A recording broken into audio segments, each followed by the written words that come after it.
Hello friends, आप सभी का मेरे यूटी फैक्ट चैनल पर स्वागत है। आज के वीडियो में हम लोग पश्चिमी घाट के बारे में देखेंगे। तो पश्चिमी घाट का जो अध्ययन हम लोग करते हैं, इसको दक्कन पठार के अंतर्गत ही इसका अध्ययन किया जाता है। तो पश्चिमी घाट की जो अवस्थिति देखने को मिलती है, दक्कन पठार के पश्चिम में, दक्कन के पठार के पश्चिम में इसकी अवस्थिति देखने को मिलती है।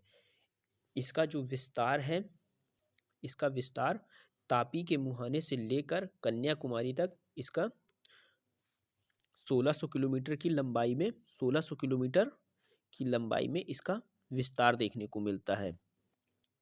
जो ये है पश्चिमी घाट पर्वत श्रृंखला जो है, इसकी औसत ऊंचाई जो देखने को मिलती है, औसत ऊंचाई है 1200 मीटर। 1200 मीटर इसकी औसत ऊंचाई है। ये जो पश्चिमी घाट है, उत्तर में क्या है, उत्तर में सकरा है। तो उत्तर में सकरा है तो इसकी उत्तर में चौड़ाई है 50 किलोमीटर। उत्तर में इसकी चौड़ाई देखने को मिलती है 50 किलोमीटर, तथा दक्षिण में इसकी चौड़ाई 65 से 80 किलोमीटर इसकी चौड़ाई देखने को मिलती है।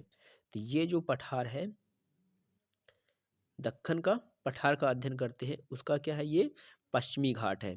तो पश्चिमी घाट अर्थात ये क्या है, पश्चिमी किनारा।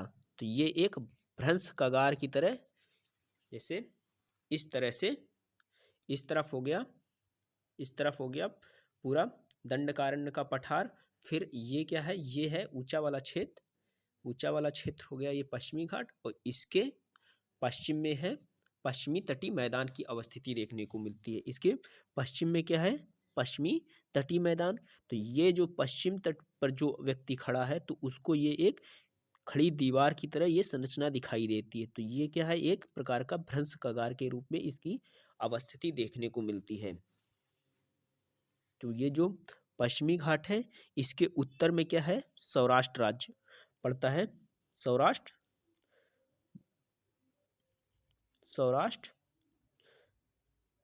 भौतिक प्रदेश पड़ता है, जिसे गुजरात प्रदेश का हिस्सा है। तो यहाँ क्या है, सौराष्ट्र प्रदेश में ही, सौराष्ट्र प्रदेश में ही यहाँ देखने को मिलती हैं गिरी की पहाड़ियाँ। तो गिरी की जो पहाड़ियाँ हैं, गिरी की पहाड़ियों पर एशियाई शेरों के लिए प्रसिद्ध हैं। तो गिरी की पहाड़ियों में एशियाई शेर पाए जाते हैं। साथ ही पश्चिमी घाट जो पर्वत श्रृंखला है, इसको 16 डिग्री 16 डिग्री 16 डिग्री नॉर्थ रेखा जो है, इसको दो भागों में विभाजित करती है। पश्चिमी घाट श्रृंखला जो है, इसको 16 डिग्री नॉर्थ रेखा जो है, इसको दो भागों में विभाजित करती है। तो इसके उत्तर में जो भाग अवस्थित है, उसे कहा जाता है उत्तरी सह्याद्री, और जो दक्षिण में भाग अवस्थित है, उसे दक्षिणी सह्याद्री के रूप में वर्गीकृत किया जाता है। जो 16 डिग्री उत्तरी रेखा है, ये गोवा राज्य से गुजरती है। तो यही जो 16 डिग्री रेखा है, यही पश्चिमी घाट पर्वत श्रृंखला को दो भागों में विभाजित करती है।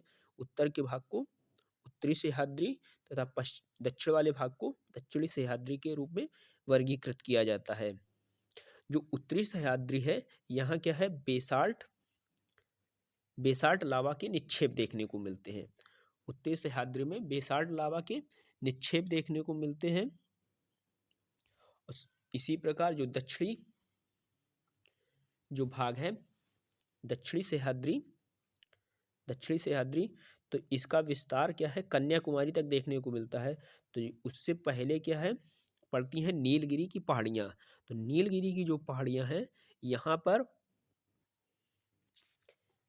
ये है, इधर पड़ता है नीलगिरी।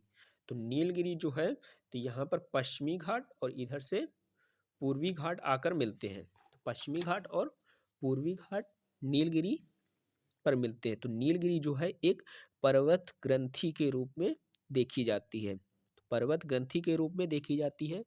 पश्चिमी घाट जो श्रेणी है, इसकी सर्वोच्च चोटी है दोद्धा बेट्टा श्रेणी। तो दोद्धा बेट्टा क्या है, इसकी सर्वोच्च चोटी है। पश्चिमी घाट की सर्वोच्च चोटी है दोद्धा बेट्टा। साथ ही पश्चिमी घाट को कुछ प्रमुख दर्रों द्वारा ही पार किया जा सकता है। जैसे उसमें कुछ प्रमुख दर्रे हैं, जैसे महाराष्ट्र में कुछ दर्रे देखने को मिलते हैं, इसी प्रकार से केरल में कुछ दर्रे देखने को मिलते हैं। तो महाराष्ट्र में 2 दर्रे हैं, थालघाट दर्रा और भोरघाट। तो थालघाट जो दर्रा है, इससे मुंबई और कोलकाता मार्ग गुजरता है, मुंबई और कोलकाता के लिए मार्ग गुजरता है। इसी प्रकार से भोरघाट जो है, तो भोरघाट से मुंबई से पुणे, पुणे से चेन्नई। और ये जो थालघाट है, तो थालघाट से मुख्यतः मुंबई नासिक होते हुए ये कलकत्ता के लिए राजमार्ग गुजरता है। इसी प्रकार से भोरघाट के लिए भोरघाट से निकलता है मुंबई, पुणे और चेन्नई के लिए। जो केरल में जो 2 दर्रे हैं, उनमें पालघाट, तो पालघाट से कालीकट, कोयम्बटूर और मदुरई के लिए रास्ता गुजरता है। कालीकट,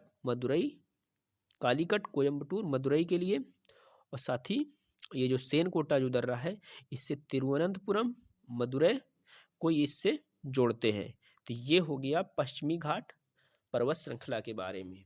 तो पश्चिमी घाट पर्वत श्रृंखला तापी के मुहाने से लेकर कन्याकुमारी अंतरीप तक इसका विस्तार देखने को मिलता है। तो इसकी जो सर्वोच्च चोटी है दोद्धा बेट्टा, जो नीलगिरी श्रेणी पर अवस्थित है। तो नीलगिरी क्या है? नीलगिरी एक पर्वत कृंति के रूप में देखी जाती है, जहाँ पर पूर्वी घाट और पश्चिमी घाट आकर मिलते हैं। यहीं पर एक हिल स्टेशन भी अवस्थित है। जो नीलगिरी की श्रेणी है, नीलगिरी की पर्वत श्रेणी है, यहाँ क्या है? यहाँ पर हिल स्टेशन भी अवस्थित है। तो ये क्या हो गया? ये हो गया पश्चिमी घाट के बारे में। नेक्स्ट वीडियो में हम लोग देखेंगे पूर्वी घाट के बारे में।